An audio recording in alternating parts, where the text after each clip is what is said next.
dipersembahkan oleh Luwak White Coffee.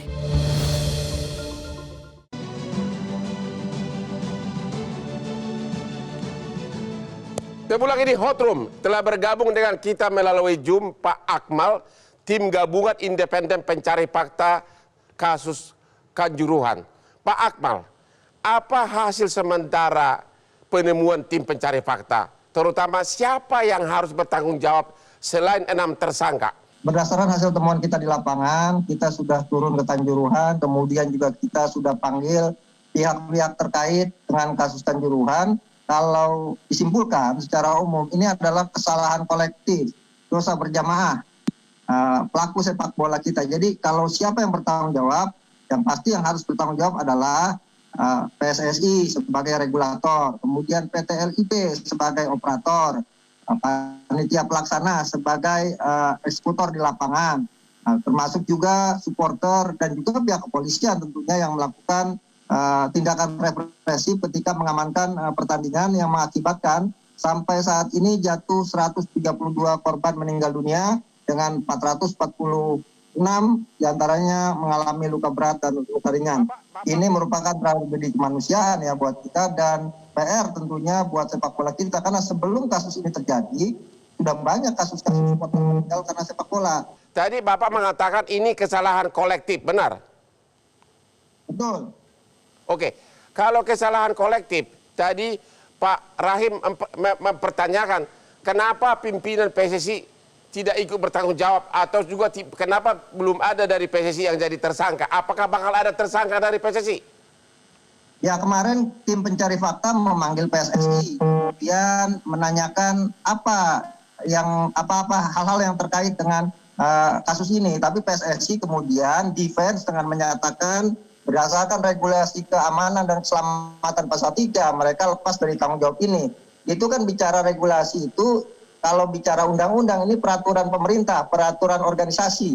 Tapi peraturan ini akan terhapus pada akhirnya dengan aturan yang lebih tinggi. Ada statuta PSSI di sana, pasal 62 yang menyebut bahwa tujuan organisasi PSSI adalah mengkoordinasikan, mengatur, dan menjalankan kompetisi dan turnamen. Artinya PSSI di sini ada tanggung jawab. Kenapa? Karena statuta mereka menjelaskan itu memang dalam hal kaitannya dengan regulasi keamanan dan keamanan, mereka tidak dibebankan tanggung jawab berdasarkan undang-undang berdasarkan pasal 3 itu. Tapi berdasarkan tanggung jawab secara keseluruhan, tugas untuk mempertanggungjawabkan ini semua. Nah, kita kemarin dalam pertemuan meminta PSSI misalnya secara gentleman untuk menyampaikan permohonan maaf dan siap bertanggung jawab. Tapi lagi-lagi PSSI menolak untuk bertanggung jawab terhadap kasus ini. Oke Pak Akmal, pertanyaannya, apakah tim independen pencari fakta ini akan mengusulkan agar pengurus PSSI juga tersangka?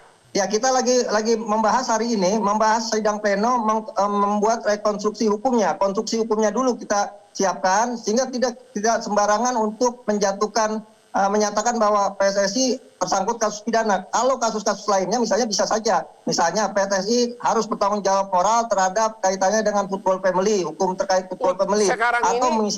Sekarang ini menurut Pak Akmal udah mengarang nggak bahwa ini kesalahan dari PSSI sehingga harus ikut bertanggung jawab pidana dan perdata? Udah mengarang nggak walaupun belum final, sudah mengarang nggak? Ya, arahnya kan yang tadi saya katakan bahwa kesimpulan kita saat ini adalah kesalahan kolektif. Kalau kesalahan kolektif kan artinya semua pihak harus bertanggung jawab, Pak. Oke, jadi menurut kesimpulan sementara dari tim independen pencari fakta yang dipimpin oleh Menko Polhukam, ini semua kesalahan kolektif. Artinya yang bertanggung jawab bukan hanya bawahan di bawah, tapi juga PSSI pimpinannya, dan Bapak mengindikasi ada kemungkinan dalam waktu dekat akan juga secara pidana diproses. Kira-kira begitu ya, sementara ya? Ya, kalau kita lihat kan sejauh ini yang baru ditersangkakan 6 dengan 3 pihak. Artinya di sana ada pihak kepolisian yang menjadi tersangka, ada panitia pelaksana menjadi tersangka, kemudian ada PT LIB menjadi tersangka. Ada 2 lagi pihak yang belum ada tersangkanya, PSSI sebagai regulator dan juga supporter. Artinya ini potensi untuk ada menambah tersangkanya itu sangat potensial sekali. Tapi harus diyakini, harus disampaikan bahwa tim pencari fakta ini bukan lembaga eksekusi. Lembaga eksekusinya tetap lembaga peradilan, penyidik dan sebagainya untuk kemudian menyampaikan kepada pihak-pihak terkait bahwa ini misalnya kasus pidana dan sebagainya, ini kasus perdata dan sebagainya, ini kasus football family dan sebagainya. Pertanyaan berikutnya, supporternya itu kan begitu banyak. Dan supporter itu kita melihat tidak ada perkelahian melawan supporter lain. Tadi Bapak mengatakan supporter juga tanggung jawab. Terus yang jadi tersangka dari supporter siapa orang begitu banyak? Kira-kira supporter yang mana dibikin jadi tersangka? Ya kan kita mendapatkan misalnya ada CCTV. Siapa yang invasi ke lapangan terlebih dahulu? Invasi ke lapangan ini dilarang dalam regulasi kompetisi. Aku ada pertanyaan. Ada nggak kematian sekiranya tidak ada gas air mata? Ya kalau bicara misalnya penyebab utamanya ya salah satunya gas air mata, karena setelah selesai pertandingan 90 menit sebenarnya tidak terjadi apa-apa gitu kan. Jadi menurut Anda yang keladi utamanya itu adalah semprotan gas air mata menurut tim pencari fakta? Penyebab utamanya adalah ketidaktegasan PSSI, LIB, Panpel dalam menjalankan aturan semua kompetisi. Kalau PSSI kan sudah di Jakarta pada saat kejadian itu kan supporter kan turun ke lapangan, tidak ada perkelahian karena memang supporter lawan dari Persebaya tidak ada. Pertanyaannya, apakah menurut Anda dari hasil tim pencari fakta sekiranya tidak ada semprotan gas air mata, itu kematian akan terhindari atau tidak? Tidak akan ada semprotan gas air mata kalau PSSI mensosialisasikan regulasi FIFA Safety and Security Stadium pasal 19 poin B yang menyatakan tidak ada senjata api dan juga tidak ada gas air mata dalam pertandingan sepak bola. Jadi menurut Anda panitia dan PSSI bertanggung jawab penuh dengan mengizinkan gas air mata disemprot di lapangan. Bertanggung jawab penuh. Betul. Jadi harus bertanggung jawab, kan itu regulasinya. Regulasinya begitu. Jadi yang jadi tersangka tidak hanya kelas-kelas bawahan, tapi juga harus bos-bos di atas. Saya kira itu konsekuensi pendapat Anda tadi.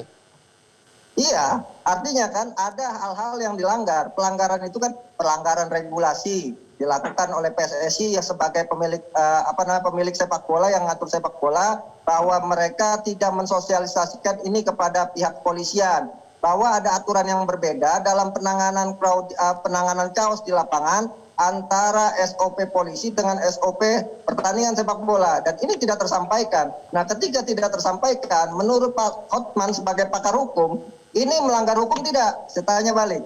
Oke. Secara peraturan FIFA itu jelas melanggar.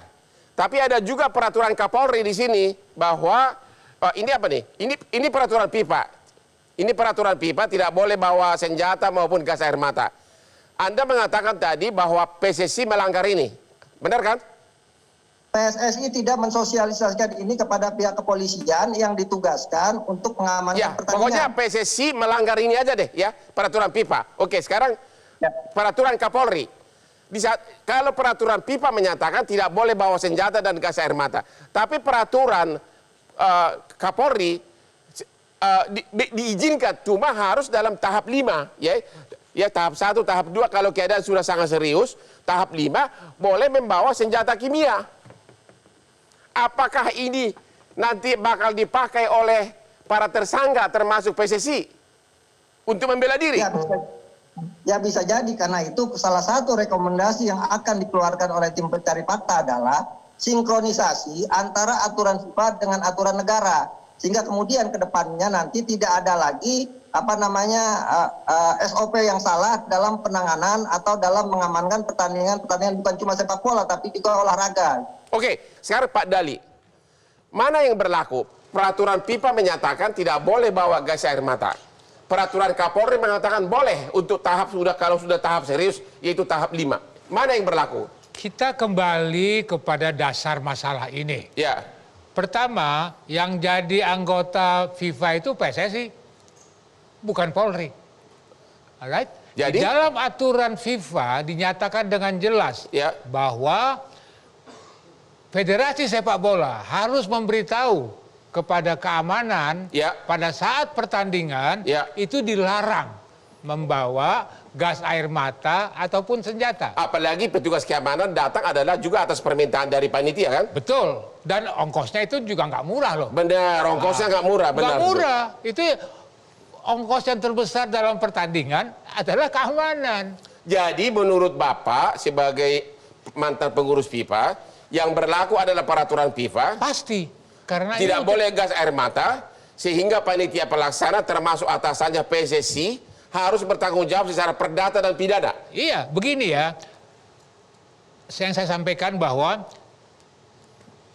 kesalahan terbesar dari PSSI adalah pada saat pertemuan dengan keamanan tidak menyampaikan aturan FIFA mengenai dilarangnya membawa. Dan itu kesalahan PSSI. Dan Anda sependapat bahwa harusnya pimpinan PSSI harus jadi tersangka. Yes or no? Yes or no? Yes. Thank you. Kita istirahat dulu. 134 people died. Kita istirahat dulu, setelah yang berikut ini kembali lagi di Hot Room.